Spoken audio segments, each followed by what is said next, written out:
Sigueu benvinguts a l'última píndola d'antiguitats en temps de pandèmia per a tothom d'enguany. En primer lloc, vull agrair als organitzadors, al Departament de Ciències de l'Antiguitat i de l'Edat Mitjana de la Universitat Autònoma de Barcelona, l'haver-m'hi convidat i a tots vosaltres d'haver-vos-hi connectat a les portes de Nadal.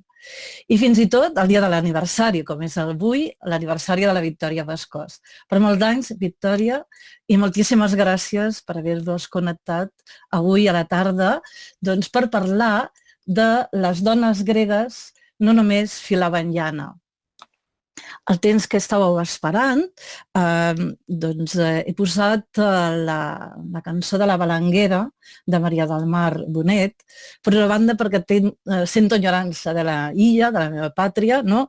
I la Balanguera va filant el destí de la pàtria, aquest poema de Joan Alcover, i a nosaltres ens servirà per començar a filar aquesta píndola de mitja hora sobre les dones gregues, si només filaven llana, o alguna coseta més, potser.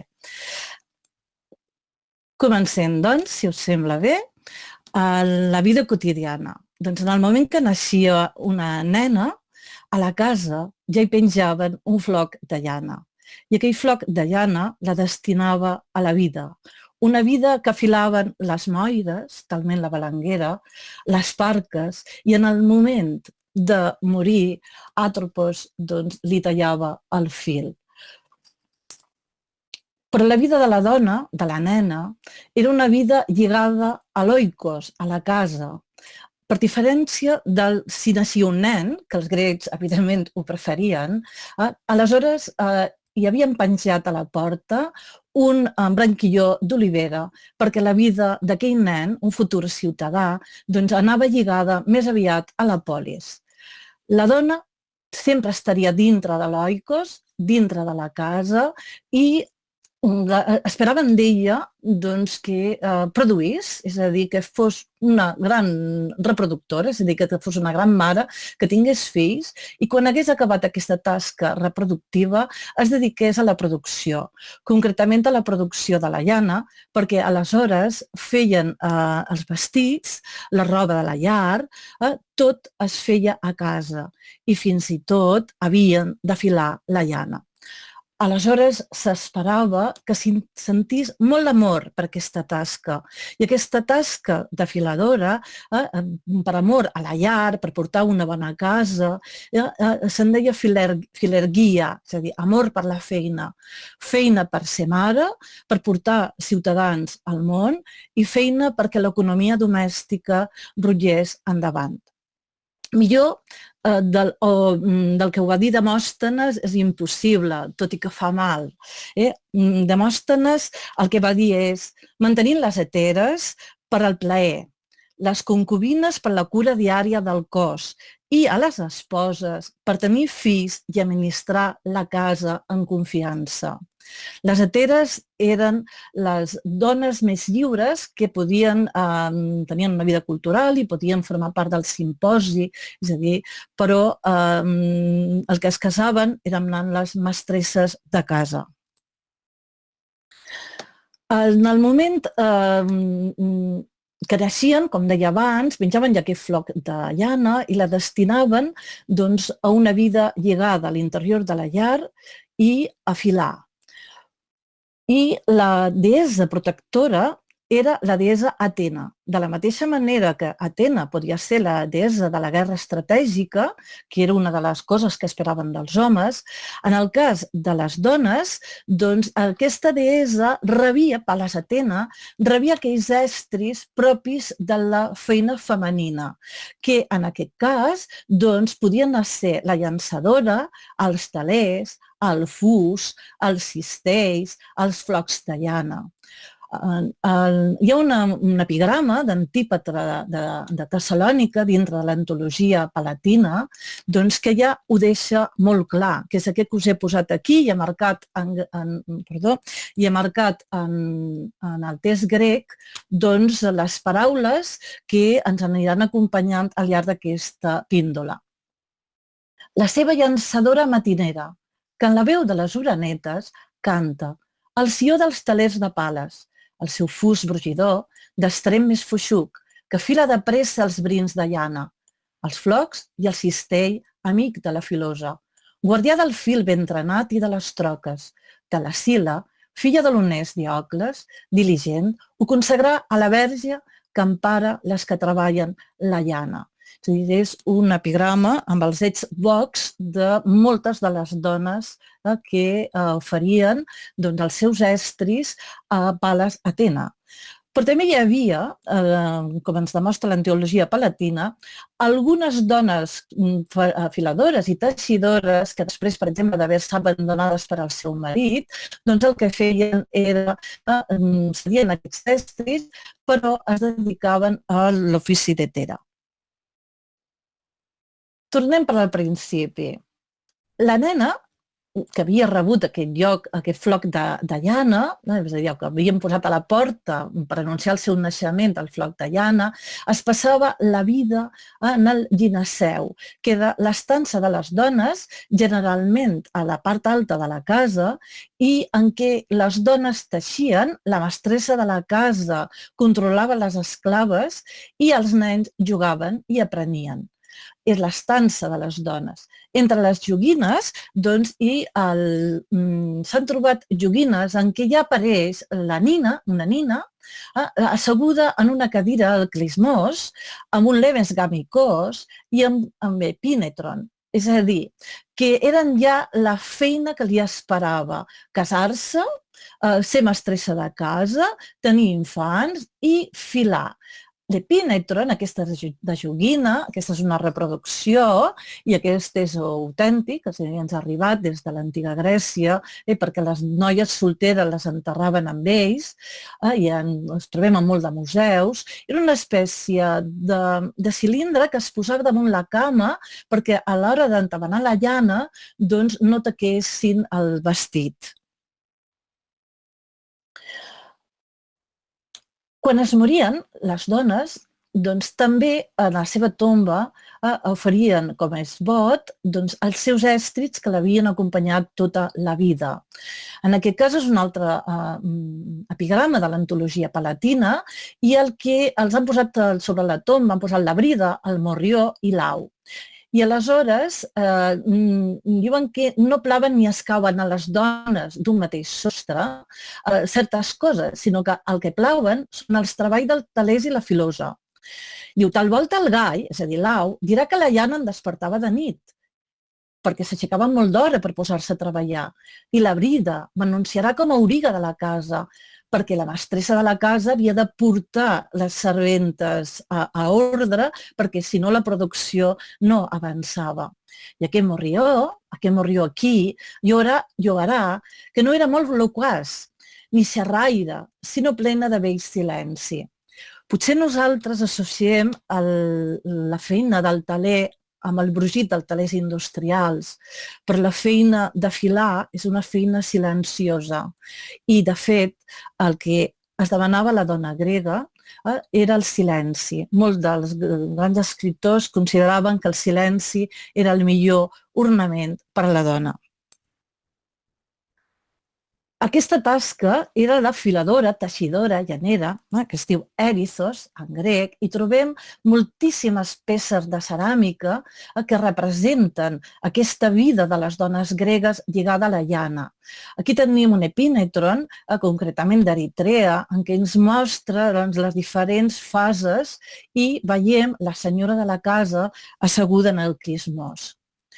Però àmfores de tot tipus, peces de tot tipus. També en aquestes diferents peces de ceràmica hi trobem els cistells. Els de Víman no s'han conservat, però els cistells de ceràmica sí, i els trobem petitons, com el calaciscos, que també servia, a més, per guardar-hi la llana, doncs per guardar les joguines dels infants, o bé el calazoi, que era molt més gran.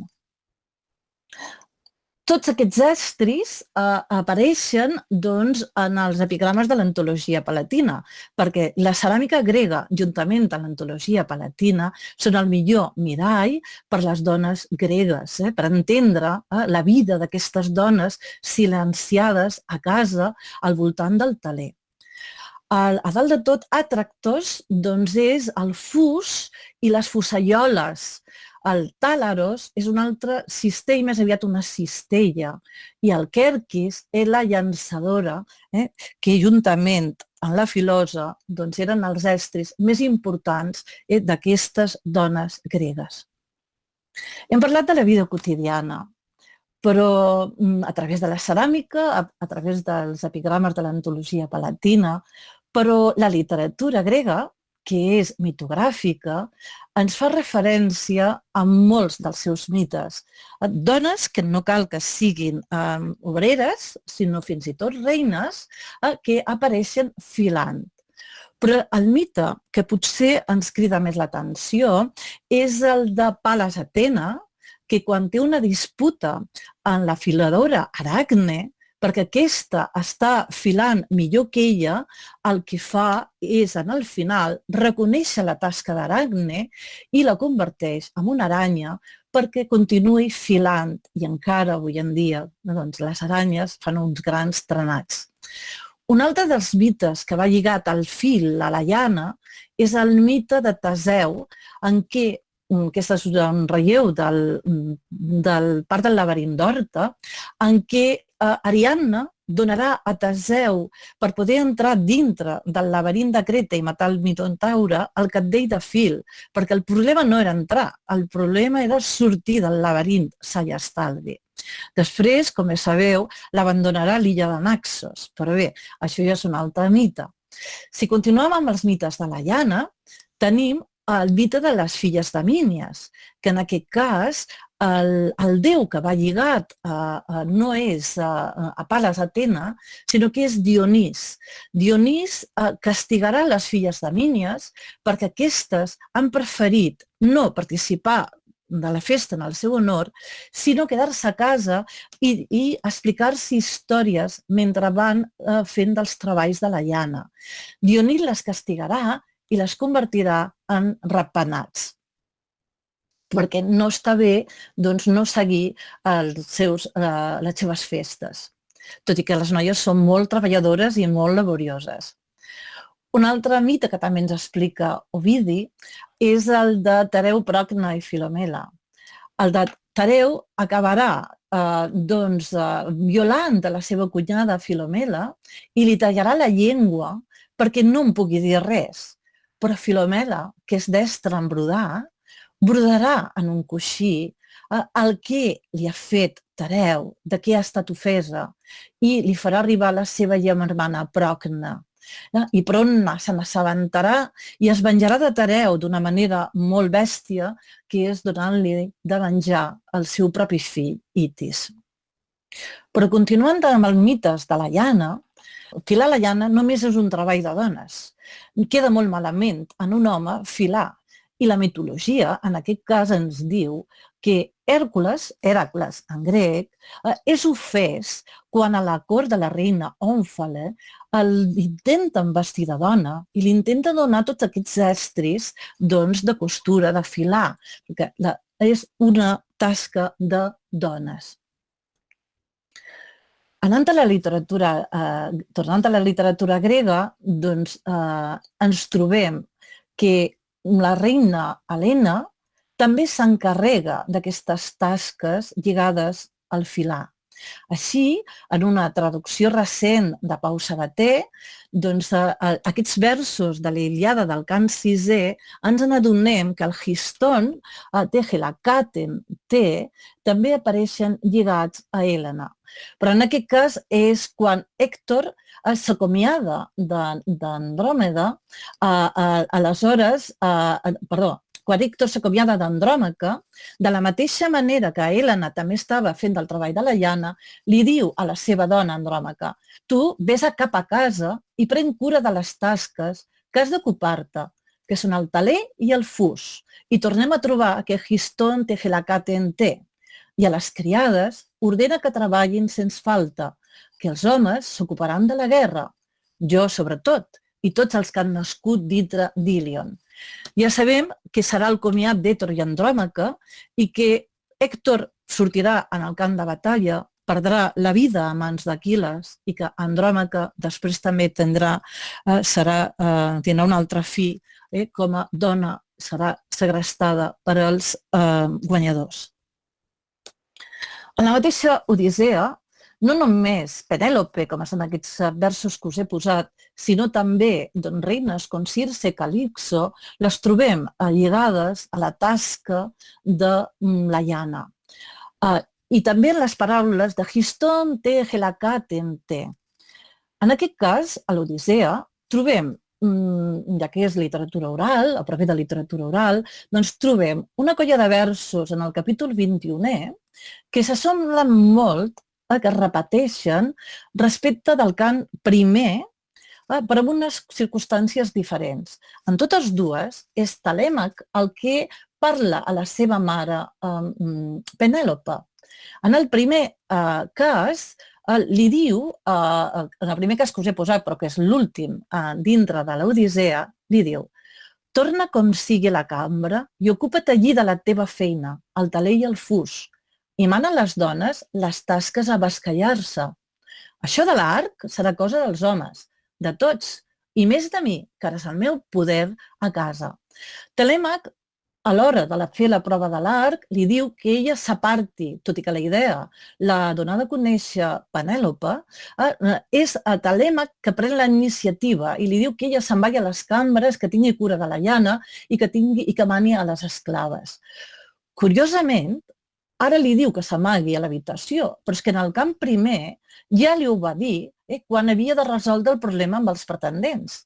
I no només li diu que se'n vagi a la cambra, sinó que, a més, li mana de callar. Odissea, cant primer. I això de parlar serà cosa dels homes, de tots, i més de mi, que ara és meu el poder de la casa. Els dos primers versos es repeteixen en el cant primer.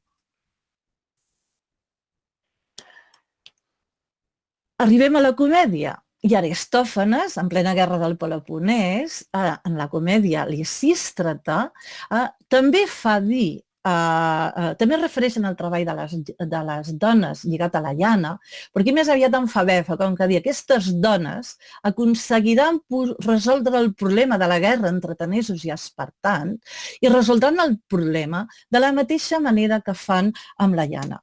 Us passaré un fragment de la Lisístrata en traducció de Cristian Carandell, que varen llegir tots els actors a nivell mundial. En el cas de Catalunya es va llegir en aquesta traducció el 2003 per fer un clam en contra de la guerra d'Iraq. Si tinguéssiu dos dits de front, vosaltres faríeu en política com fem nosaltres amb la llana. Amb la llana? Què dius ara? Primer rentem ben bé el velló i tot seguit li donem unes bones bastonades, oi? Doncs bé, vosaltres heu de fer el mateix. Heu de netejar bé la ciutat. Doneu també, com fem nosaltres quan cardem la llana, una bona raspallada a aquells que tot ho enreden per un càrrec públic i rapeu-los al cap. Després ajunteu en la cistella de les bones intencions la llana neta, barrejant-hi ciutadans i forasters, fins i tot els estrangers que de debò ens estimin o que tinguin deutes pendents amb nosaltres. I tindreu prou llana per teixir una bona capa pel poble. No et fot. Aquestes que no prenen mai part a la guerra volen bastonejar i cardar la gent com si fos llana. Suposo que deveu haver reconegut les veus de la Nina, de la Joy, de la Montblanc i de l'Enric Major. Si continuem, perquè això de la píndola de la mitja hora, és a dir, es va diluint, deixem ara la tasca de la filosa a la llar i anem a veure, dintre d'aquesta societat, com va ser possible que hi va haver dones que varen destacar, que varen aconseguir escriure poesia o bé enigmes, com en el cas de Cleobolina, i tot i que els greus menystenien la dona, van aconseguir trencar aquest sostre de vidre, podríem dir, en paraules actuals. En el primer cas, una d'aquestes dones és Cleobulina. Aquí està trenant la cavallera de la cita Anacarsis, en què ella el que feia era resoldre enigmes mentre anava filant i barrets i barrioles, diu.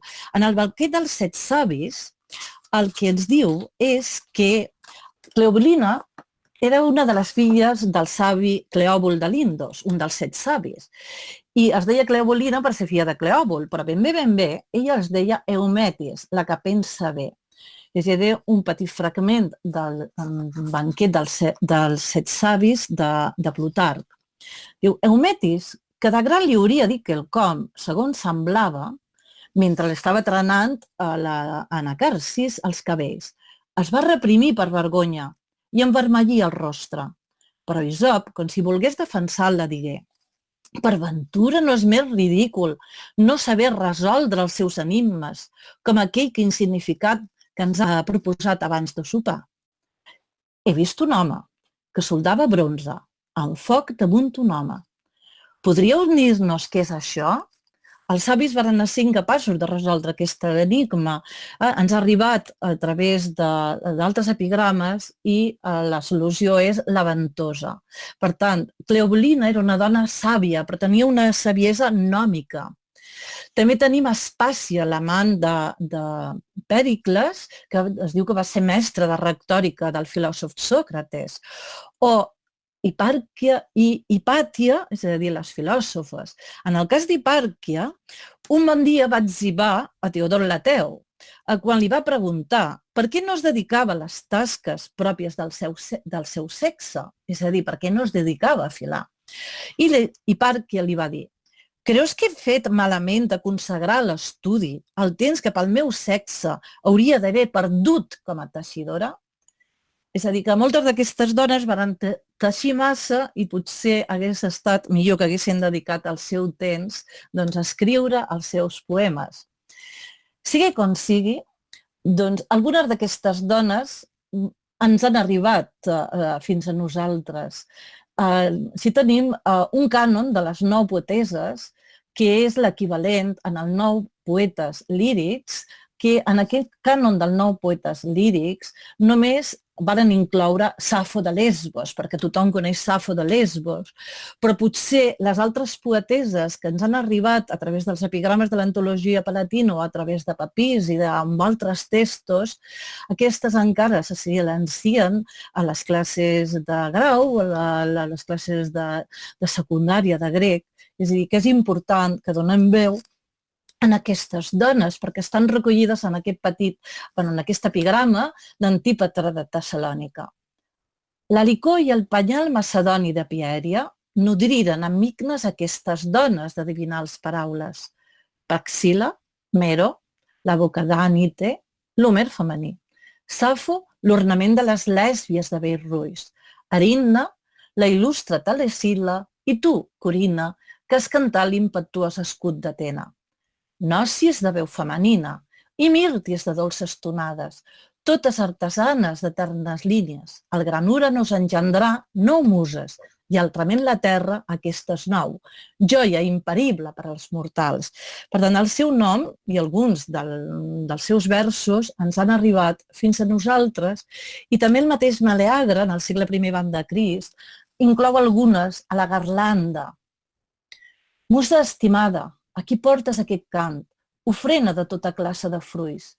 O qui ha creat la corona de poetes d'himnes? L'acabà Meleagre i per l'admirat Diocles, executar aquest don recordant-se. Havent entreteixit molts lliris d'Ànita, moltes atzutzenes de Mero i poques flors de Safo, però roses. El narcís fecund dels himnes clars de Melanípides, el jove sarment del brotó de la vinya de Simònides, i trenar barrejat el perfumat iris de belles flors de Gnosis per a les tauletes de la qual Eros fungué la cera, i al seu costat hi posà també el moreduix del flairós Rià i el dos safrà de pell virginal d'Erinna. Després del prat irreprotxable de Partenis, collí unes poques flors d'api. Els meus amics duc l'ofrena, però la garlanda de dolça parla els comuna els iniciats de les muses.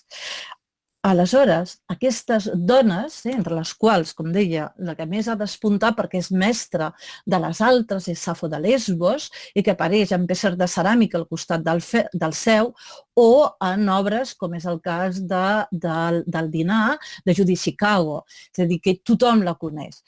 Pues un momentet, és una alumna meva de grec de l'institut, la Neus Gili, que ens va cantar en grec Safo.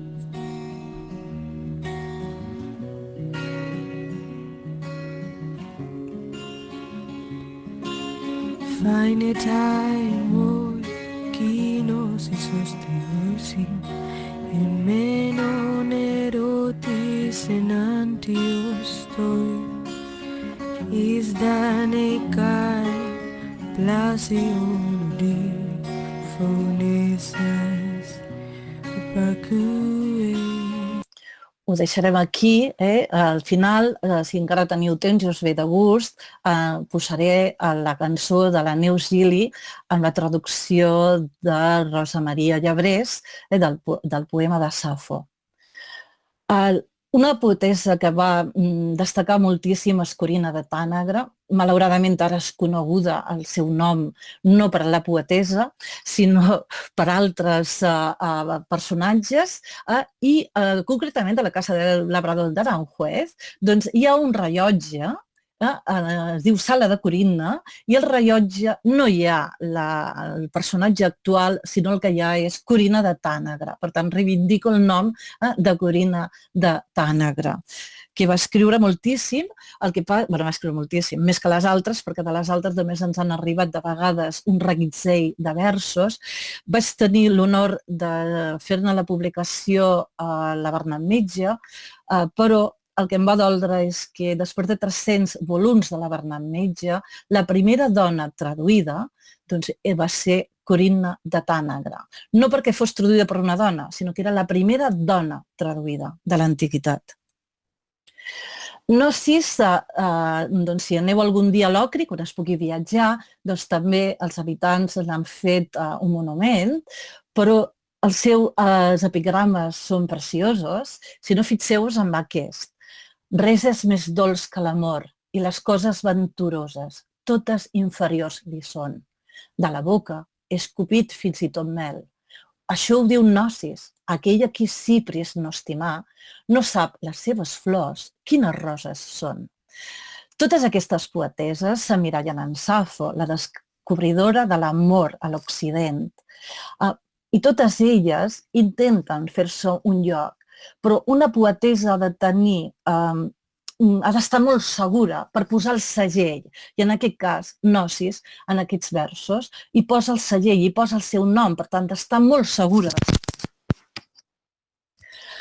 Una altra de les poeteses que se'ns han conservat molt més epigrames és d'Anite de Tegia.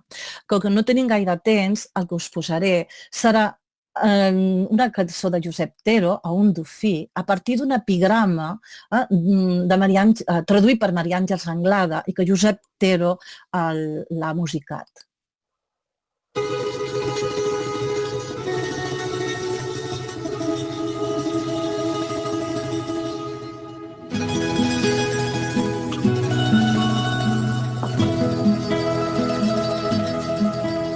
Emergint per la mar que solca amb vaixells, ja no llançaré l'aire al meu cap des de l'aigua profunda i al voltant dels vells llavis de les naus m'estarrufaré encisat amb la meva figura, la marea de porpra em dugué a la riba i reposo en aquesta platja suau. Em sap greu, però el temps és el temps. Ànita de Tègia va despuntar per damunt dels epigrammatistes masculins amb els seus epitafis animals morts, com en aquest que hem vist, que el dedica a un dofí i que meravellosament Josep Tero l'ha musicat. Per tant, animo a la gent a musicar més poemes de les nostres poetes gregues i a donar-los a conèixer la seva veu, que no s'esmorteeixi més. A continuació tenim Erinna de Telos, que Erinna, ens han arribat més versos, han tingut més sort, perquè a part d'epigrames, perquè el 1928 es va descobrir un papir que no tenim els 300 versos que parla aquest poeta anònim de l'antologia palatina, però són d'una gran qualitat. Si us fixeu, el que nosaltres sabem a partir de l'antologia palatina és que l'obra d'Erinna és petita. Anem a llegir aquest poema. Aquesta labresca lèsbia d'Erinna, perquè totes elles s'emmirallen en Safo de Lesbos. Si bé és petita, tota ella fou barrejada amb mel de les muses. Són 300 els versos, pareix Homer, que era una jove de 19 anys, que per respecte a la mare, al costat del taler o bé de la filosa, anava trenant d'ella la servidora de les muses. I tant com Safo ultrapassa Erinna en la lira, en l'hexàmetre, Erinna és millor que Safo. El papir que se'ns ha conservat són 3 columnes, són aquests 60 versos, però com veieu, la primera columna és pràcticament, no s'ha pogut conservar res, tret d'una en la profundonada. En la segona s'ha conservat molt més, i a la tercera, clar, és al final dels versos i costa més fer conjectures filològiques per saber ben bé què hi diu. Us llegiré la meva traducció de la segona columna. En peus furiosos has saltat des de cavalls blancs, però et tinc, estimada. He cridat fort, quan tu eres la tortuga. Has saltat i has corregut per recinte del gran pati. Faig aquest plany de sortada Baucis amb un dolor insuportable. En el meu cor, aquests vestigis teus, noia, encara són calents. Per tot quant d'abans ens apaivagava, ara són carbons. Quan érem nenes, teníem nines de cera en les cambres, semblants a núvies, exemptes de preocupacions. Una vegada a l'Aurora, ta mare, que distribuïa la llana a les serventes filadores, aportà, invitant a ajudar-la amb la carn salpicada de sal. Quan nosaltres érem petites, quina por ens feia Mormo. En el seu cap tenia enormes orelles, es passejava en 4 peus i canviava un aspecte per altres. Però, com vas anar al llit d'un home, llavors t'oblidares de tot allò que ja sent infant escoltares de ta mare. Estimada Baucis, Afrodita et posà en el cor l'oblit. Ara en el meu plany ometo els teus funerals, car no és lícit als meus peus de deixar la casa ni en convé veure amb els ulls un cadàver, ni plànyer amb les cavalleres despullades, tanmateix m'esgarra un pudor vermellós. De l'última columna, l'únic que s'ha pogut preservar o que es pot llegir, la traducció d'aquests versos són cabells blancs de dolça parla, que són les flors de la bellesa per als mortals.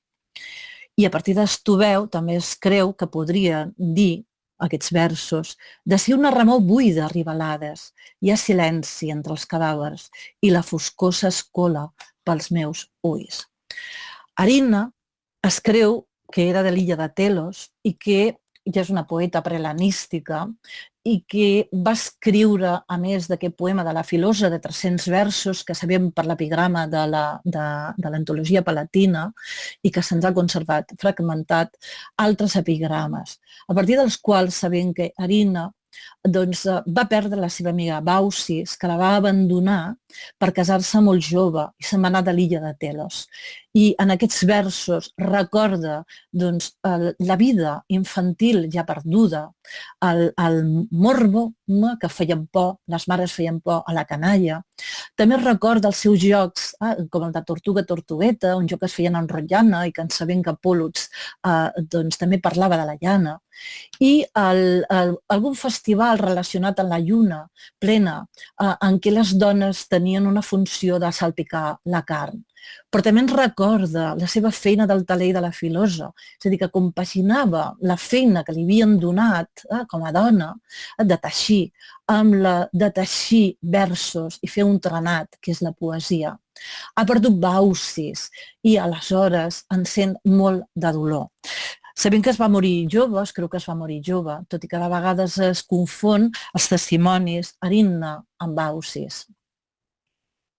Ja per acabar, doncs dir que totes les poeteses estan emmirallades en Safo, que l'admiren, però que són de diversos indrets del món geogràfic grec.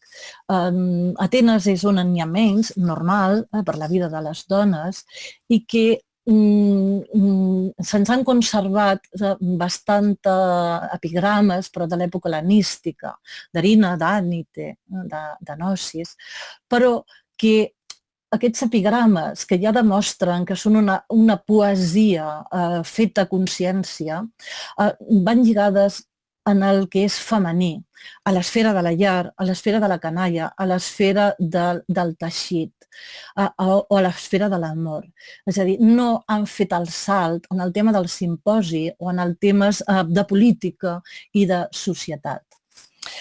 La meva exposició fins aquí, no sé si m'he passat una mica del temps, moltíssimes gràcies i si ara em voleu preguntar alguna cosa, a veure si ara us veig i si no us posaré quanta de gent, si no us posaré el vídeo de l'alumna, de la Neus Gili, amb una veu meravellosa i a partir de la traducció també d'una dona i també mallorquina, la Rosa Maria Llebrés. No sé si hi ha preguntes o us poso el vídeo. Posem el vídeo? Sí? I així els animem a veure si ara ens va bé.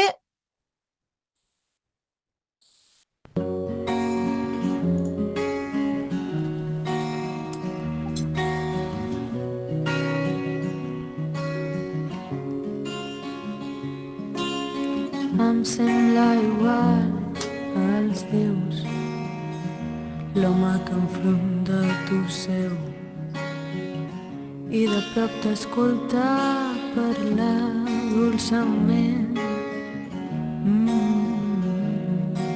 i riure en si.